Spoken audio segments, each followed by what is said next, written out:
सदगुरु कबीर मंचासीन हमारे पूज्य संत श्री शीतल साहिब जी, पूज्य संत श्री यतेंद्र साहिब जी, बगल में बैठी साध्वी बहनें और ये गायक बंधु, इधर बैठे हमारे संत महापुरुष, सत्संग समारोह में उपस्थित देवियों, बुद्धिजीवियों, धर्म प्रेमी सज्जनों, बड़ा ही सौभाग्य का सुअवसर है इस अस्यामली धरित्री के प्रांगण में यह अविरल सत्संग की धारा और धनभाग के पात्र हमारे रजऊ साहेब है। इस गांव के सारे संत लोग हैं जिनके सौजन्य से यह त्रिदिवसीय सत्संग कार्यक्रम चल रहा है। बंधुओं, साहेब कबीर तमाम दुनिया के लोगों से कहना चाहते हैं, कबीर दुर्मति दूर करो, अच्छा जन्म बनाओ, काग गवन गति छाड़ी के हंस गवन चली आओ। मनुष्य में जन्म लेना बहुत आसान बात है, लेकिन मनुष्यता प्राप्त करना बहुत कठिन बात है। 12 बजे दिन में जब सदगुरु कबीर लालटेन जलाकर काशी के शहर में निकले तो लोगों ने कहा कबीर पागल हो गए। 12 बजे दिन में लालटेन जला के जा रहे। कहा ये कबीर बाबा दिखाई नहीं दे रही है, दिन में लालटेन जलाए हो। कबीर बाबा ने कहा कि बेटा मैं मनुष्य को खोज रहा हूं लालटेन जला के। कहा काशी नगरी में इतने मनुष्य है, आपको नहीं दिखाई दे रहा है। साहब जी ने कहा ये सब कुत्ते गिदड़ है, मनुष्य कहाँ दिखाई दे रहा है। मनुष्य के खोज में मैं निकला हूं। ये सारे मनुष्य हैं क्या?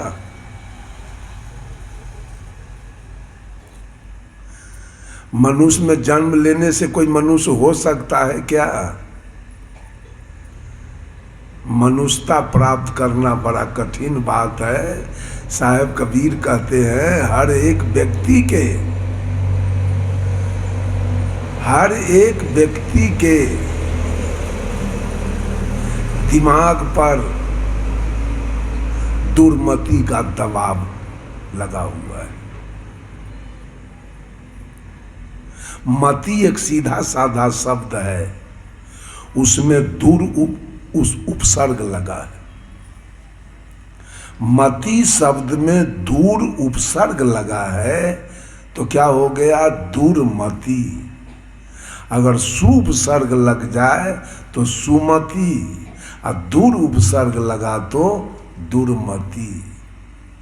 पूरे दुनिया को सदगुरु कबीर ने कहा कि पूरे दुनिया के औरत हो या मर्द हो, सब दुर्मति के दबाव में चल रहा।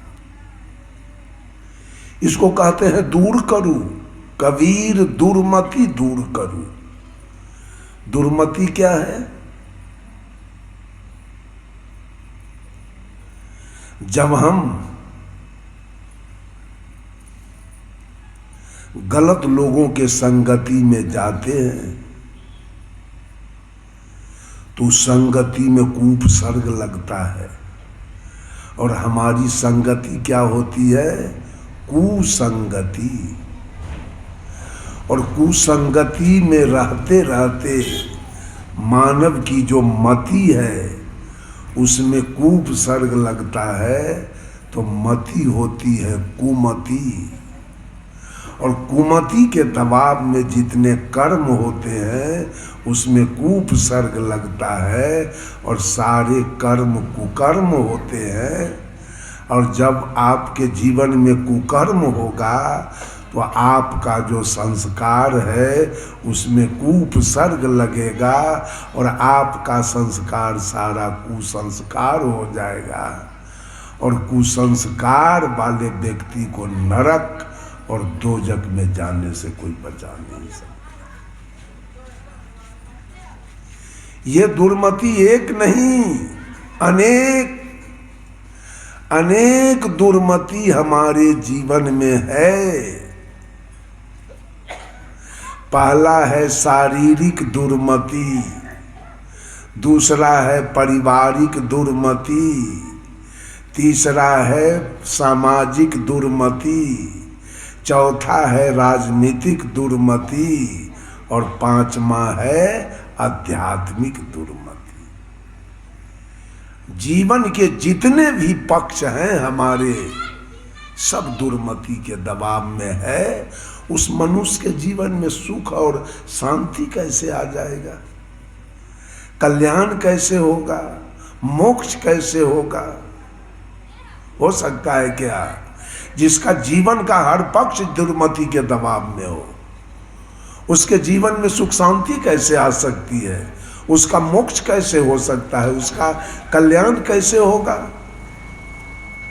सबसे पहले चर्चा हम करते हैं शारीरिक दुर्मति। ये सुंदर शरीर क्यों मिला था आपको? सुंदर शरीर क्यों मिला? और सुंदर शरीर मिला किसी काम को करने के लिए, चाहे आप भौतिक कर्म करें या आध्यात्मिक कर्म करें। शरीर जब स्वस्थ रहेगा, शरीर जब निरोग रहेगा, तो भौतिक कर्म करके आप सुखी बन सकते हैं। शरीर जब स्वस्थ रहेगा तो आध्यात्मिक कर्म करके आप शांति में जीवन बिता सकते, अपना कल्याण कर सकते हैं, अपना मोक्ष कर सकते हैं। लेकिन दुर्भाग्यवश शारीरिक दुर्मति वाले लोग आज नाना प्रकार के दुर्व्यसन खा रहे हैं। दुर्व्यसन खा खा करके अपने जीवन को नरक बना दिया, अपने जीवन को रोगग्रस्त बनाया है। रोग कोई भगवान का दिया हुआ नहीं, कैंसर भगवान नहीं भेजा है, टीबी दम्मा भगवान नहीं दिया है, ब्लड प्रेशर और डायबिटीज भगवान नहीं दिया है, एड्स का बीमारी भगवान नहीं भेजा है। ये सारी बीमारी आपकी अज्ञानता और आपके असावधानी के कारण आपके जीवन में आया है। सारे लोग, अगर भगवान कोई होगा परोक्ष में, तो सारी औरतें उसकी बेटियां हैं और सारे पुरुष उसके बेटे हैं। भगवान को अगर कुछ देना होगा, अगर धन भी देना होगा, तो सारे बेटी को दे सकते हैं, सारे बेटा को दे सकते हैं। अगर दुख भी देना होगा तो सारी बेटियों को भी देंगे और सारे बेटों को भी देंगे।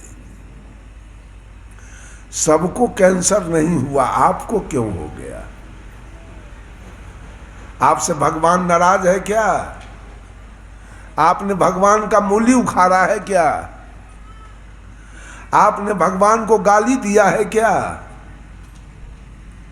आपके जीवन में मधुमेह भेज दिया, आपके जीवन में डायबिटीज भेजा भगवान, चीनी का बीमारी क्यों भेजा? भगवान से आपने कभी पूछा? आप उस बीमारी को छुड़ाने के लिए, बीमारी से बचने के लिए मंदिर का सहारा लेते हैं, भगवान का सहारा लेते हैं। भगवान का दिया हुआ बीमारी नहीं है। आप अधिक मीठा खा खा करके डायबिटीज को निमंत्रण दे के बुला लिया अपने जीवन में। आप अधिक नमकीन खा खा करके ब्लड प्रेशर को बुलाया अपने जीवन में। आपने तंबाकू, बीड़ी, गांजा, भांग, जर्दा, किमाम खा खा करके कैंसर को बुलाया अपने जीवन में।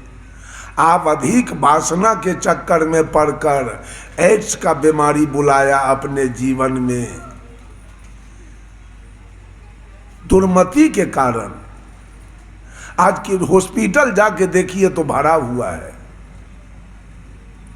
हॉस्पिटल भरा हुआ है। क्यों गए हॉस्पिटल? कौन भेजा आपको हॉस्पिटल? एक समय की घटना है, अररिया जिला में एक कार्यक्रम था। रानीगंज प्रखंड है उस जगह, उसी के बगल में आचार्य परवर धर्म स्वरूप साहब जी ने मेरे लिए कुछ कपड़ा लेके आए थे। हमसे कहे कि कपड़ा आपके लिए लाए हैं, जाके दर्जी से 2 कुर्ता सिला लीजिए। मैं एक मोटरसाइकिल वाला से कहा जरा चलिए रानीगंज बाजार। वो गया, मैं उतरा और दर्जी हमको आदाब किया। मैंने उसका जवाब दिया, कहा बाबा आप लोगों का जीवन